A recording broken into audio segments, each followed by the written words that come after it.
इसमें प्रॉब्लम है हमारे पास जी थ्योरम्स ऑन एंटी डेरिवेटिव्स के ऊपर क्वेश्चन है integrate integral sine A X plus B और A X square plus 2bx plus C D X. अब देखिए इसको किस तरह से इंटीग्रेट करेंगे। हमने बहुत सारे फार्मूले स्टडी कर रखे हैं एंटी डेरिवेटिव के। देखिए हमने एक स्टडी किया था कि अगर फॉर एग्जांपल हमारे पास इंटीग्रल साइन हो, ठीक है, जैसे ये इंटीग्रल साइन हो और एक फंक्शन है जो डिनोमिनेटर में गिवन है, ठीक है। अगर हमारे पास dx के साथ इस गिवन फंक्शन का डेरिवेटिव dx के साथ मौजूद हो तो हम उसको क्या लिखते हैं, natural log of f of x, natural log of f of x, ठीक है, प्लस सम कांस्टेंट c। अब ये नेचुरल लॉग ऑफ क्यों लिखते हैं ये बात आप जानते हैं अच्छी तरह से, क्योंकि अगर आप इस फंक्शन की डिफरेंशिएशन करेंगे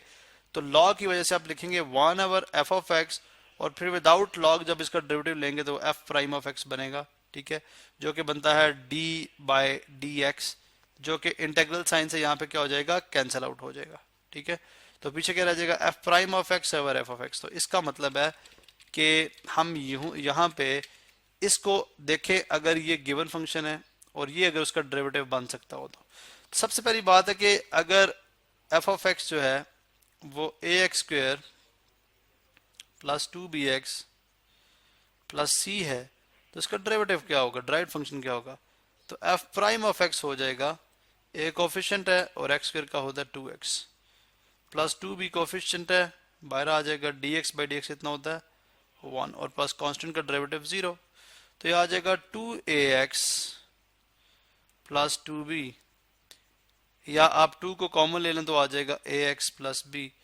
इसका मतलब है जो इस गिवन फंक्शन का डेरिवेटिव आ रहा है, इस गिवन फंक्शन का जो डिराइव्ड फंक्शन आ रहा है वो 2 इंटू एक्स प्लस बी है। तो हम क्या करते हैं, हम 2 से मल्टीप्लाई भी करा देते हैं और 2 से हम डिवाइड भी करा देते हैं, 2 से मल्टीप्लाई भी करा दिया, 2 से डिवाइड भी करा दिया। इसका मतलब है अब ये जो फंक्शन है ये क्या है, उसका डेरिवेटिव है, ये क्या है, उसका डेरिवेटिव है। तो लिहाजा मैं लिख दूंगा 1/2 तो एज आ ही रहा है, यहाँ पे मैं लिख दूंगा नेचुरल लॉग ऑफ चलें natural log of A X square plus 2bx plus c, और ये जो कांस्टेंट है वो मैं c प्राइम की सूरत में यहाँ पे इंट्रोड्यूस कराऊंगा। तो ये है जी इस गिवन फंक्शन का, यानी इस गिवन फंक्शन का इंटीग्रेटेड फंक्शन, ये है जी इंटीग्रेटेड फंक्शन।